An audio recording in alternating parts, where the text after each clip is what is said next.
Hey everyone, welcome back to Corporate Decoder, the place where we decode the financial secrets of big companies, and today we're looking at an amended filing from Greystone Housing Impact Investors LP. It seems like they had a little oopsie in their last report and are back to fix it. So what is the big deal with this Form 8K/A? Basically, it's an update to a previous report. Think of it like a company saying, hey, we wrote this, but we made a small mistake, and here is the correction.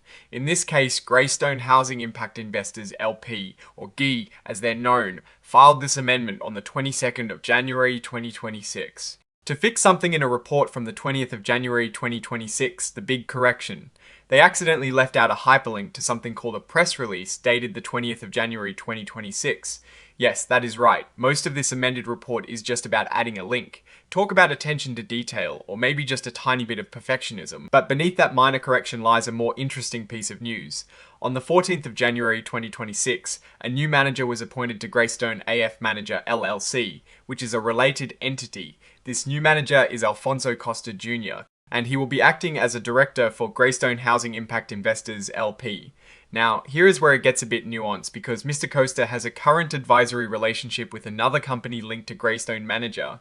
They've decided he doesn't meet the independence standards set by the New York Stock Exchange. So, who is Alfonso Costa Jr.? He is 37 years old and currently the Chief Operating Officer at the Falcone Group, a significant real estate development and investment firm in the US. His role there involves managing multifamily apartment projects, condo hotels, and single-family homes, along with public, private partnerships and overall strategic operations. Before that, he had a stint in the federal government from 2018 to 2020, serving as Deputy Chief of Staff and lead for opportunity zones at the US Department of Housing and Urban Development. Or HUD, he was a key player in managing policy for an agency with a $70 billion annual budget and played a significant role in the Bipartisan Opportunity Zones program.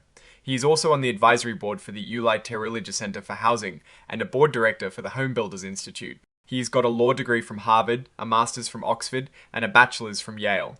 That is quite an impressive educational and professional background. The company did indeed issue a press release on the 20th of January 2026 to announce this appointment. This press release is attached as an exhibit to this filing, which is what they were trying to link correctly in the first place. Now, like many corporate filings, this report includes a section on forward-looking statements. This is essentially a disclaimer. Companies use this to tell investors that while they're sharing their current plans and outlook, things might change. They list potential risks and uncertainties that could cause actual results to be different from what they're predicting. For GI, these might include changes in the intended board member transition, or other risks detailed in their other SEC filings. It is a standard legal practice to manage expectations and protect the company from potential lawsuits if things don't go according to plan. And finally, we get to the exhibits. The main one listed here is Exhibit 99.1, which is that press release announcing Mr. Costa's appointment, the very one they had trouble linking earlier. There is also Exhibit 104, which is the cover page interactive data file, a standard part of modern filings for better data analysis. So, what is the overall story here? It's an amended filing mostly to correct a technical glitch with a hyperlink. However, the core information is about a significant change in leadership at the management level, bringing in someone with a strong background in real estate and housing policy, even if he isn't considered fully independent due to prior affiliations.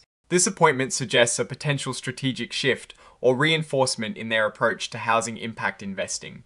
We don't see any major financial tables in this particular amendment, which is understandable given it is a correction of a previous report and not a primary financial disclosure. Looking at this from a broader perspective, the appointment of someone like Alfonso Costa Jr. to the board, even with the independence caveat, signals that GI is serious about its impact investing mission. His background at HUD and his current role in real estate development suggest a blend of policy understanding and practical execution expertise. The fact that they are being upfront about his independent status is also a sign of transparency. While the amendment itself is minor, the underlying personnel change is worth noting for anyone following the company.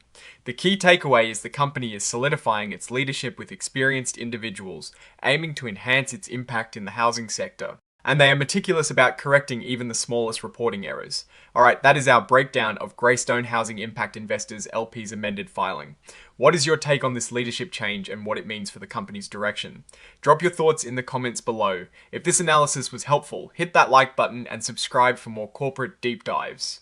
And don't forget to join our Discord community linked in the description for more discussions. Thanks for watching, see you next time.